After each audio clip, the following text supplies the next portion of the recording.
তো let's go.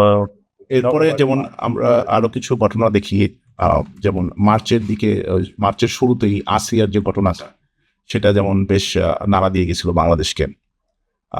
সে ওই মুহূর্তে যখন তার একটা 8 বছর বয়সের শিশু ধর্ষণের শিকার হয়ে হাসপাতালে পরে মারা যায়, সেটা তো একটা বিশাল ইয়ে ছিল, ইভেন্ট ছিল বাংলাদেশের জন্য।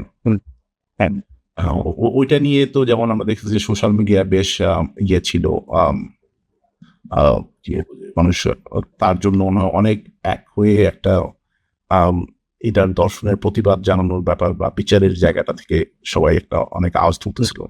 সেটা কি আসলে বাংলাদেশের প্রেক্ষাপট কি ওইরকমটা পরিবর্তন হয়েছে কি? মনে হয় না। ওইটাও যে ওই সময় যেটুকু ছিল সেটুকু নিয়ে একটা হইচই হয়েছে। পরবর্তীতে দেখছি যে আমরা হয়তো এইসব বিষয়ে আবার আগের মতোই স্বাভাবিক একইভাবে চলতেছে, এরকমটা তো দেখছি মনে হয়।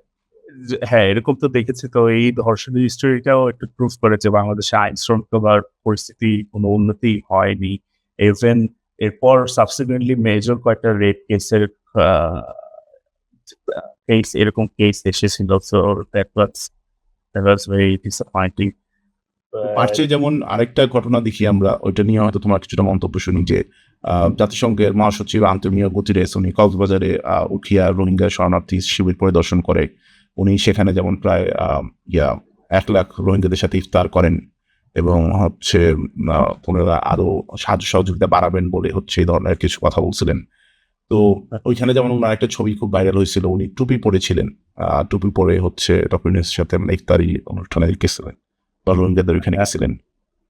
তো এটা কি দেখছিলা বা রোহিঙ্গাদের পরিস্থিতির ব্যাপারে যদি আরেকটু কোনো আপডেট কিছু চোখে পড়ছে কিনা?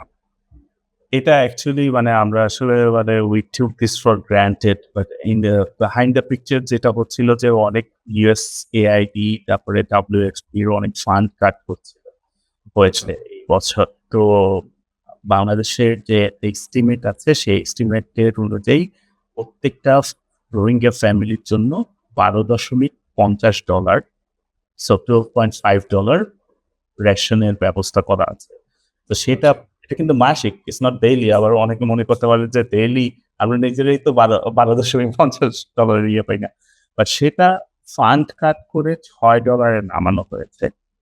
তো হ্যাঁ, অ্যান্টনিও গুটেরেস ঘুরে আসছে, বাট ইন রিয়ালিটি ইমিডিয়েটলি যেসব অ্যানাউন্সমেন্ট আসছে সেগুলো হবে কি হবে যে ওয়ার্ল্ড ফুড প্রোগ্রামের থেকে যে তারা হলে গিয়ে এত টাকা দিতে পারবে। So they cut a huge amount of budget for Rohingya crisis. So it is still ongoing. এটা বাংলাদেশের I don't know যে সামনে যে সরকার আসবে how they're going to handle it.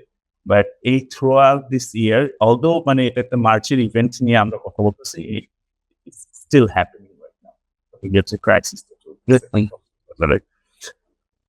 তারপরেই তো হচ্ছে 31শে মার্চ দেশে ঈদ উল ফিতর অনুষ্ঠিত হয় এবং মানুষজনকে বেশ উচ্ছ্বসিত হতে দেখা যায় যে এই সরকারের আন্ডারে প্রথমবারের মতো ঈদ উদযাপিত হচ্ছে। সেখানে ঈদের শোভাযাত্রা এবং মানিক পে বিলিতে আমরা বড় ধরনের সভা সমাবেশ হতে দেখি।